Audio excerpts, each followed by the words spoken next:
اب عبداللہ کہنے لگا یا علی جانا کیسے ہے؟ علی نے کہا اپنی آنکھیں بند کر. عبداللہ کہتا ہے میں نے اپنی آنکھیں بند کی, یا علی نے میری آنکھوں پہ ہاتھ پھیرا.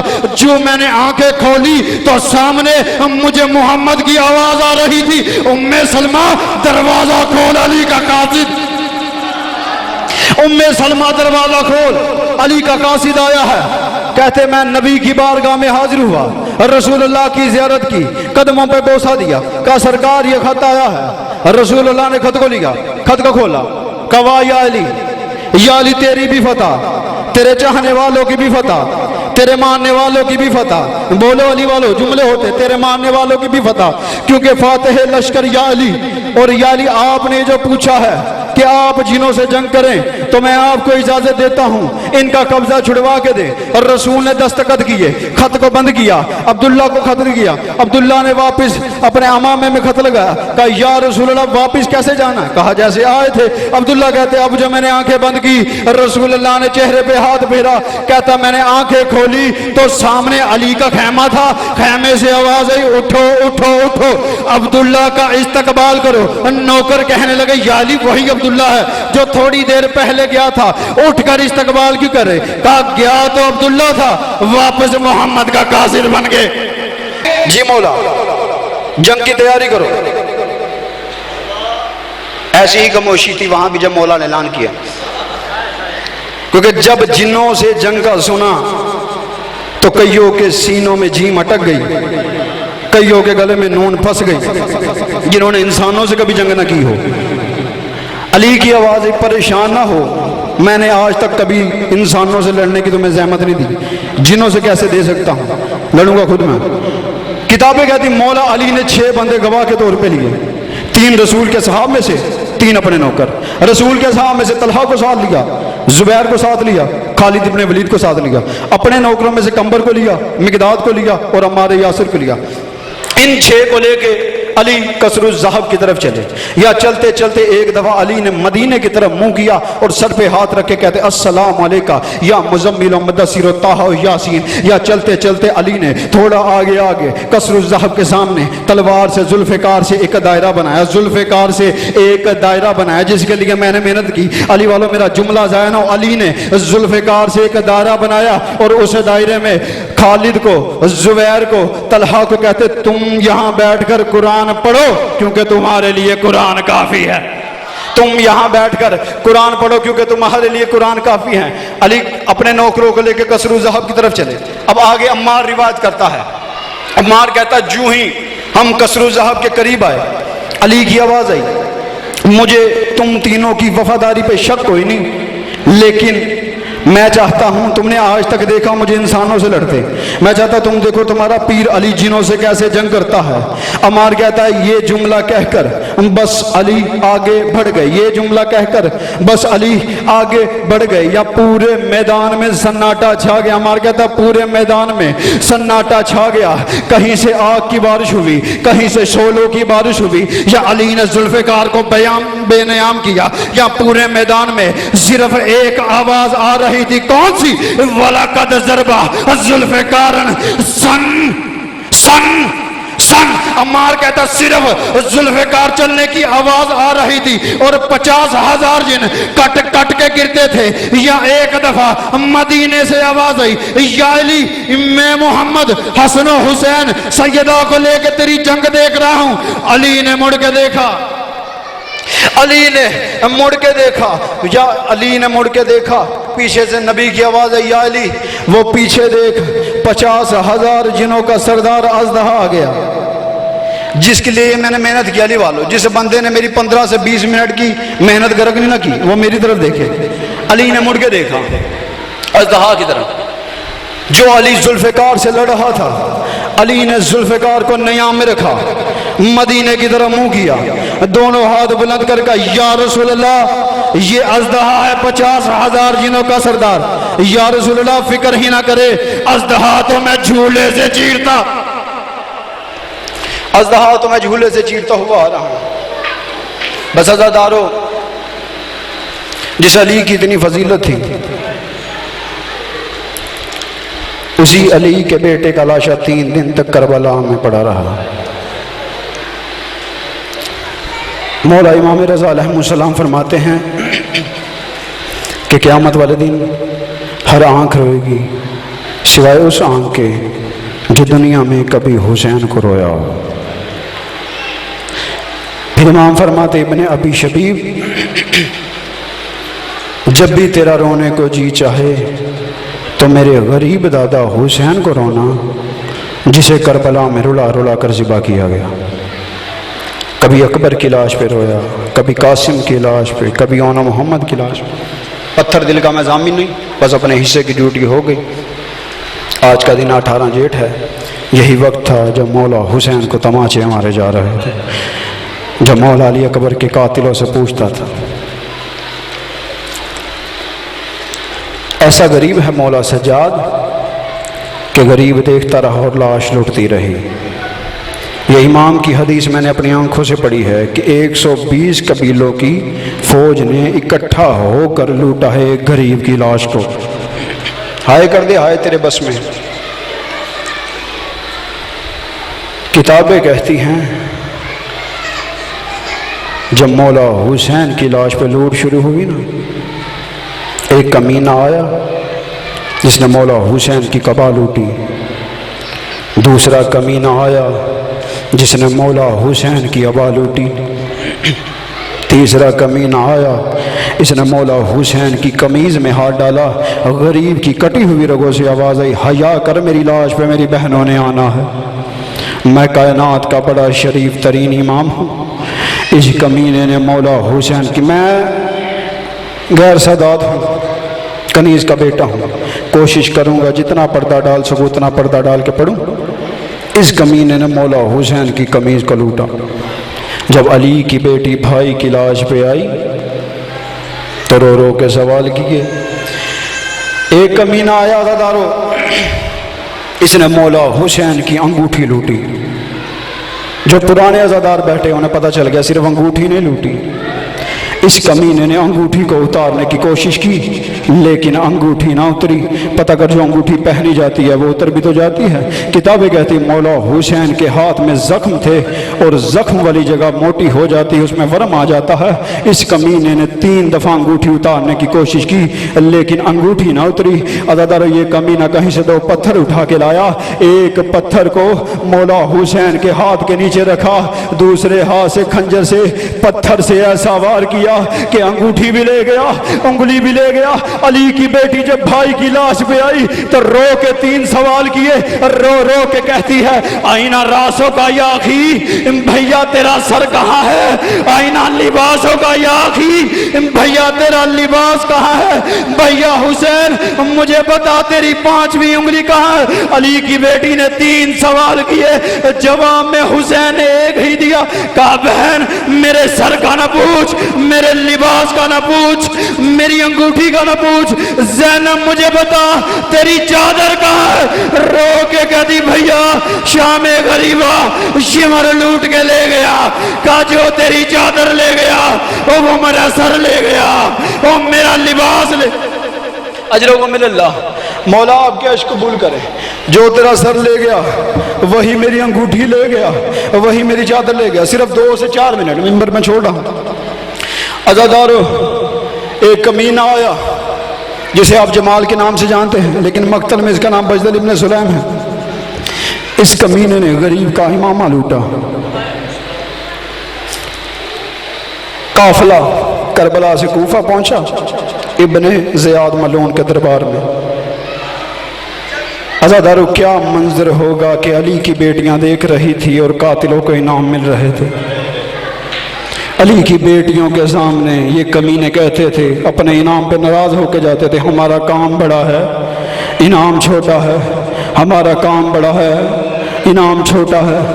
کوئی اتنی لوٹ مار مچی تھی کہ اس امامے والے کی باری نہ آئی۔ ابن زیاد ملعون کہتا میری شراب کا وقت ہو گیا ہے، جس نے جانا ہے چلا جائے، جس کے پاس جو سامان ہے کل لے کے آنا، جتنا بڑا سامان ہوگا اتنا بڑا انعام ملے گا۔ یہ کمینہ اپنے گھر آیا، مولا حسین کے امامے کو اس نے صندوق میں رکھا، تھکا ہوا بے غیرت سو گیا۔ یا مومنہ بیوی کی آنکھ کھلی، رو کے کہتی ہے کس کا گھر اجاڑ کے آیا ہے؟ کمینہ سوئے سوئے کہتا ہے باغی تھا۔ جھڑک کے کہتی بکواس نہ کر، اگر باغی تھا تو نبی کی بیٹی میرے ذہن میں بیٹھ کے رو رہی ہے۔ اس کمینے کی آنکھ کھلی، اسے لگا نبی کی بیٹی حسین کا امامہ لینے آئی ہے۔ تھوڑا سا نبی کی بیٹی امامہ لینے آئی ہے۔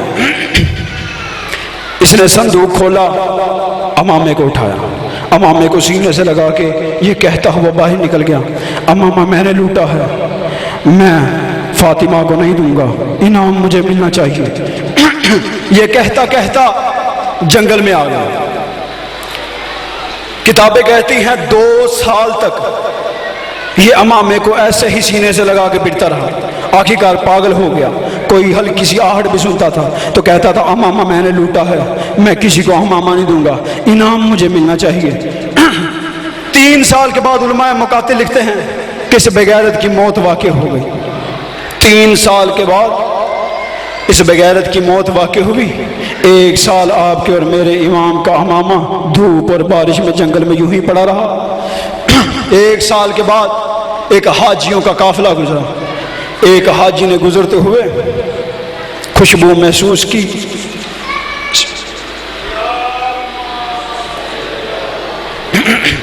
ایک حاجی نے گزرتے ہوئے خوشبو محسوس کی، قیمتی چیز سمجھ کے اپنے صندوق میں رکھ لی۔